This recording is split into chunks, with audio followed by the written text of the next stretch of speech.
Official announcement has not been made by USA Basketball, so it'd be premature for me to have any conversations about any player. Tank for Caitlin Clark and like that. Like it's just not how I would do things. What if the biggest mistake in women's basketball isn't happening on the court, but in the coach's office? Cheryl Reeve's tearful breakdown after Team USA's game against Germany has everyone wondering. Did she just realize she messed up by leaving Caitlin Clark off the Olympic roster? And let's talk about Caitlin Clark for a second. This girl's not just good, she's rewriting the record books. We're talking 17.1 points, 5.8 rebounds, and 8.2 assists per game. That's not just impressive, it's downright dominant. Now, compare that to Diana Taurasi, a legend in her own right. Taurasi's putting up 16.1 points and 4.8 rebounds. Clark's numbers are better across the board. So when Cheryl Reeve decided to leave Clark off the Olympic roster, people lost their minds. And I mean everyone. Even Stephen A. Smith, who's seen it all in sports, called it stupid. That's not just criticism, that's a full-on roast of Reeve's decision-making. You might be wondering, is Clark really that big of a deal? Well, let me paint you a picture. Team USA, the powerhouse of women's basketball, struggled against Germany. They were down 19-16 after the first quarter, the USA trailing to Germany in basketball. It's like Superman getting winded climbing a flight of stairs. This is where things get interesting. As fans watch the game unfold, you could almost hear the collective thought, where's Caitlin Clark when you need her? The team that's supposed to dominate was struggling to find its rhythm, and all anyone could think about was the star player watching from home. Now I know what you're thinking, but they won the game, right? Yeah, they did. 87-68, a comfortable margin on paper, but those who watched the game know the truth. It wasn't pretty, especially at the start, and that's what's got everyone talking. Here's the thing, winning isn't always enough. Not when you're Team USA, not when you're expected to crush every opponent, and definitely not when you've left one of the hottest players in the game off your roster. So while the scoreboard shows a victory, the questions are piling up.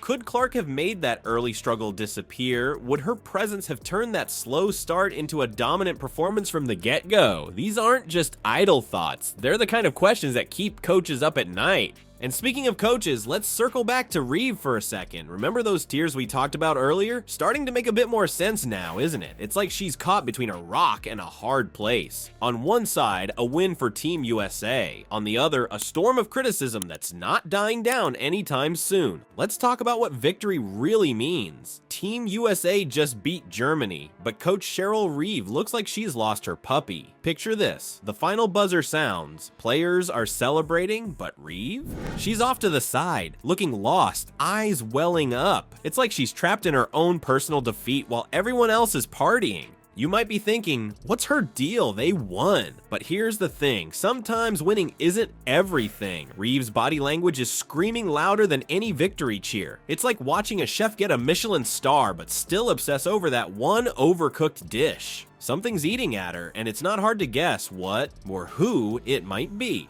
Remember Caitlin Clark, the superstar who didn't make the cut? Yeah, her ghost is looming large over this win. It's like Reeve's caught between two worlds. On one side, she's got a win for Team USA. On the other, she's facing a tidal wave of criticism that's not letting up. But it's not just about Clark. Reeve's under fire for how she's managing the whole team. During that game against Germany, she made some calls that had fans scratching their heads. We're talking about keeping some of the best three-point shooters in WNBA history on the bench during crucial moments. It's like having a Ferrari in your garage but deciding to take the bus. This is where things get really interesting. Women's basketball is at a crossroads. You've got team success on one side and individual talent on the other. The Clark controversy. It's not just about one player, it's about the future of the sport. Think about it. Clark's not just good at basketball. She's a crowd puller, a game changer, a human highlight reel. Leaving her off the team isn't just a tactical decision. It's like turning down a chance to showcase the future of women's basketball on the biggest stage in sports. But here's where Reeve's really feeling the heat. Despite all the drama, all the second guessing, all the armchair coaching from fans and experts alike, she's standing firm. When asked about Clark's Olympic future, Reeve shut it down. No second guessing, no public doubt. She said, no.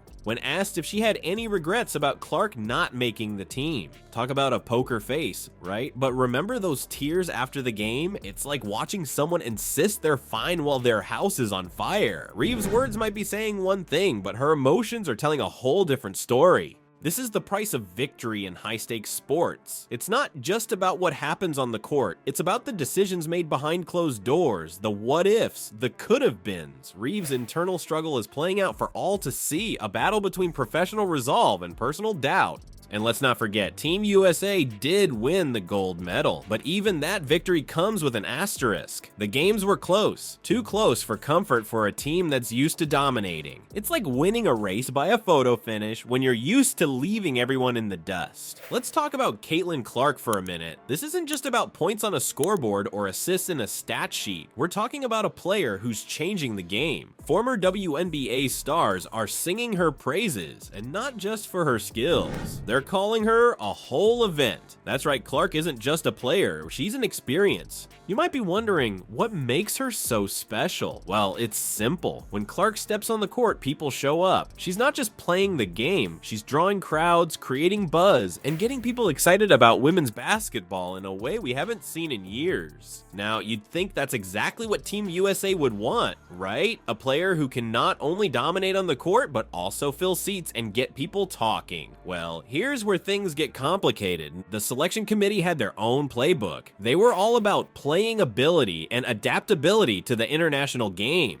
Sounds reasonable, doesn't it? But here's the kicker. They deliberately left out things like marketability and star power. It's like they're building a team in a vacuum, ignoring the fact that the Olympics are as much about inspiration and excitement as they are about winning medals. So we've got this clash. On one side, we have the committee's criteria, cold hard skills and adaptability. On the other, we have what the public wants, star power, excitement, and a reason to tune in. It's like the committee's playing chess while the fans are expecting fireworks. But what about Clark herself? How's she taking all this? You might expect her to be bitter, angry even, but that's not Caitlin Clark's style. Instead, she's using this as fuel. She's looking ahead to 2028, saying, I think it just gives you something to work for. Talk about turning lemons into lemonade. This isn't just about one player or one Olympics. This debate about Clark's absence is shining a light on a bigger issue in women's basketball. It's this tug of war between team cohesion and individual star power. Do you go for a well-oiled machine where everyone fits perfectly? Or do you bring in the supernova that might shake things up but could also take you to new heights? Think about it. In a sport that's fighting for more recognition, more viewers, more everything, can you afford to leave your biggest stars on the sidelines? But then again, if you're focused on winning gold, do you risk team chemistry for star power?